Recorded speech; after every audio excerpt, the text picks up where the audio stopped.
ভারতীয় জনতা party BJP নেতা এবং কেন্দ্রীয় প্রতিমন্ত্রী সুকান্ত মজুমদার বৃহস্পতিবার 20 নভেম্বর 2025 উত্তরবঙ্গের চা বাগানের শ্রমিকদের দুর্দশার কথা তুলে ধরেছেন এবং বলেছেন যে কেন্দ্রীয় সরকার 4টি শ্রম আইনের খসড়া নিয়মাবলী আগে থেকে প্রকাশ করার পরে পশ্চিমবঙ্গ সরকার তা প্রকাশ করেননি।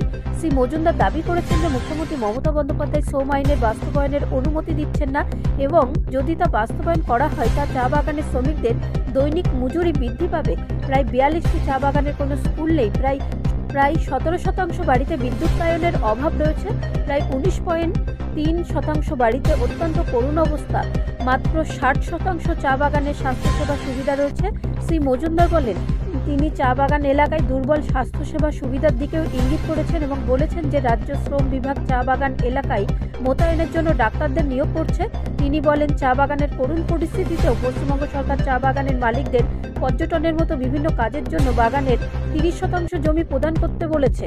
কিন্তু যখন রাজবংশী, গোর্খা এবং আদিবাসীরা প্রধানমন্ত্রী আবাস যোজনা দাবি করার জন্য স্থায়ী জমির দলিল চাইছে, কিন্তু তাদের দেওয়া হচ্ছে না। মিস্টার মজুমদার বলেন, তবে শ্রম আইন বিশেষজ্ঞরা বলছেন যে নতুন শ্রম আইন চা বাগান এলাকার শ্রমিকদের মজুরি বৃদ্ধি করবে না এবং শ্রম সুরক্ষা উল্লেখযোগ্যভাবে হ্রাস করবে না এবং চা বাগানের শ্রমিকদের জন্য 276টি বড় চা বাগান এবং প্রায় 5000 ছোট চা বাগান রয়েছে।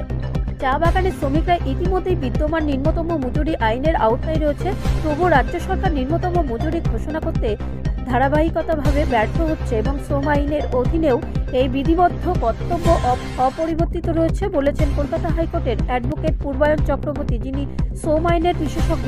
মিস্টার চক্রবর্তী বলেন যে শ্রম আইনের প্রয়োগের ফলে রাজ্যের সম্পূর্ণ ব্যর্থতার প্রতিকার হতে পারে না। এছাড়া শ্রম আইনগুলি শ্রম সুরক্ষা উল্লেখযোগ্যভাবে হ্রাস করেছে এবং চা বাগানের শ্রমিকদের জন্য প্ল্যান্টেন্স লেবার আইনের অধীনে পূর্বে সুরক্ষিত অধিকারগুলি গভীরভাবে দুর্বল করা হচ্ছে। অতএব শ্রম আইন বাস্তবায়নের ফলে উত্তরবঙ্গের বাগান শ্রমিকদের জীবনযাত্রার মান উন্নত হবে।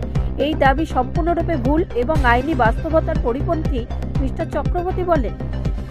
ব্যুরো রিপোর্ট, রাষ্ট্রীয় প্রসার বাংলা।